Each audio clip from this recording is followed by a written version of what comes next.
There are a shocking number of idiots out there who think story doesn't matter in fighting games, or that Mortal Kombat didn't take its storytelling seriously until 2011. These people are cretinous buffoons who should be ostracized from society for their stupidity. Series co-creator John Tobias, who was the lead storyteller from 1992 to 2000, created prequel comic tie-ins for MK1 and 2 to help set up the plots for those games. This was decades before their partnership with DC Comics and the rise of online shopping. These were indie comics released in full colour that people had to send away for. There was no big publisher backing them, no easy online distribution, and they weren't made to go inside some kind of collector's edition because these were made for the arcade releases, not the home releases. They went to great lengths to set up the world and its characters, and yet so many fans write them off completely because they got into the series with the god-awful NetherRealm games and blindly accept what Pat from the Best Friend said about the 3D era being bad despite never looking at it themselves, and believe that higher production values indicate a better story because more polys is more emotions. Philistines, the lot of them. Now that I've got my prerequisite rant out of the way, let's talk about the MK1 comic, which had bios for the playable cast and Goro in the back, detailing a number of interesting facts about the characters that were mostly never brought up again, despite there being quite a lot you can do with these ideas. So let's go through these bios one at a time in the only true canonical order. Kano. Other than Raiden, Shang Tsung and Goro, who are well beyond a normal human lifespan, Kano is actually the oldest competitor at 35. And before the movie, Kano wasn't Australian or British as Godard apparently actually played him. He was an American orphan raised in Japan, hence the Japanese name Kano. This backstory could still be utilised if we say the Black Dragon member that originally recruited him was Australian and Kano lived there for a few years and picked up the accent. Liu Kang. To start with something not too notable, Liu Kang is the youngest competitor in the tournament, but every real fan knows that thanks to Born in China. What is worth noting though is that he does have a brother like in the movie, but the brother here is named Chao, not Chan, and his whereabouts are unknown. More significantly, you may notice the names of his parents and brother: Li Kang, Lin Kang, and Chao Kang. Liu Kang's name was originally in Western naming order with Kang as the family name. This presumably extends to Kung Lao, meaning Kung Jin should actually be Jin Lao. Crazy, right? And what's even more crazy than that? He catches fish. Shocking. Raiden. Raiden is 7 feet tall.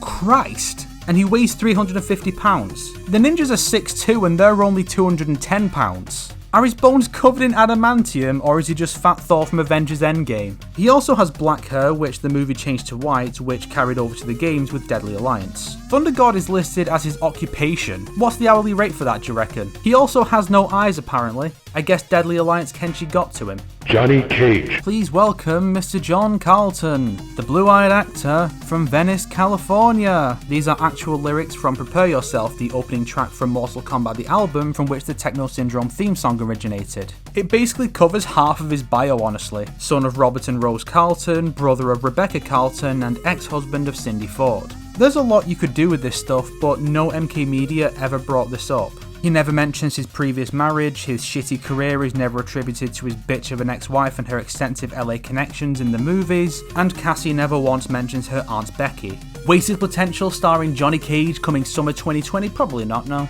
Scorpion. Scorpion's eyes are listed as Varies despite just being white like Raiden's, which I guess proves that Raiden actually doesn't have eyes? Maybe it's meant to be like Thor's glowy eyes from the MCU. Scorpion is also the exact same height, weight and age as Sub-Zero, probably Reptile too aside from the age. They're close to Johnny's stats but not quite, so it's probably more just because they're palette swaps and less a nod to them all being played by Daniel Pesina. Which makes me wonder if any of these stats are based on the actual stats of the actors who played the characters in MK1. I don't think Rich DeVizio was 35, but you never know. Sub-Zero. Much like Scorpion, we know very little about Sub-Zero's life here. We don't know his name, he lives in China and might be Chinese, but no one knows. I get that they're masked assassins, but why leave so much mystery here? Also, it says he has no family, which proves the common fan assertion that Bihan never liked his brother, even though there has never been any evidence to support that. Fans are dumb. Sonya. I'm not sure if it's just how her hair is coloured or if she dyed it, but Sonya is apparently a brunette. It doesn't say she dyed it, which you'd think it would since it says Scorpion's eyes vary to indicate his eyes weren't always white. This is presumably not the case anymore though, given her daughter's presumed natural blonde hair, but it's an interesting detail. Not quite as interesting as Daniel, her dead twin brother though. Why that never came up again I'll never know, since it could be brought up as part of her motivation to kill Kano, since the games have never actually given her a reason. Her father, who is the same rank as Jax incidentally, perhaps suggesting he's a friend of Herman's, is one of the few details in these bios to be brought up again, though his appearance in her 2011 ending claims he's dead. He could have died in the invasion, but it's probably just another retcon. Mama Erica goes unmentioned though. Also, Sonya is apparently from Texas, and yet she's never been given that god-awful accent Aaron Black got saddled, haha, with an MK11. Goro is actually a fifth of Kitana's age. You wouldn't think that, you kind of get the impression that he is ancient, but in the grand scheme of things he's not been around that long, he's seemingly one of the younger Outworlders. King Gorbak was first mentioned here along with Queen Mai, who was never brought up again. Even after her husband died and her son lost his arms, she didn't step up to rule the Shokan and just gave the job to Shiva of all fucking people. He's also got 7 wives. Dude has an actual harem and it's never brought up, even by woke Netherrealm to demonize the bad man for his sexual deviance. There are some really interesting details in here that could be mined for plot elements. I myself use them in MK Chronicles sometimes, like Goro's 7 wives, Johnny's family and ex-wife, and I've got a few ideas for Kano and Sonya from this. If this isn't proof that Tobias cared more about fleshing out the world and characters than anyone who's written for Netherrealm, I don't know what is. Also, Tobias's comics are a million times better than Sean Kittleton's run. That's just objective fact. If you liked this video, why not subscribe and support me on Patreon like these fine people here? If not, then make sure to share it with your enemies so they can suffer along with you.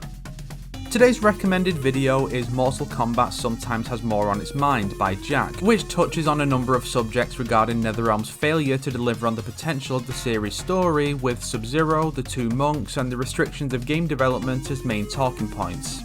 Good stuff.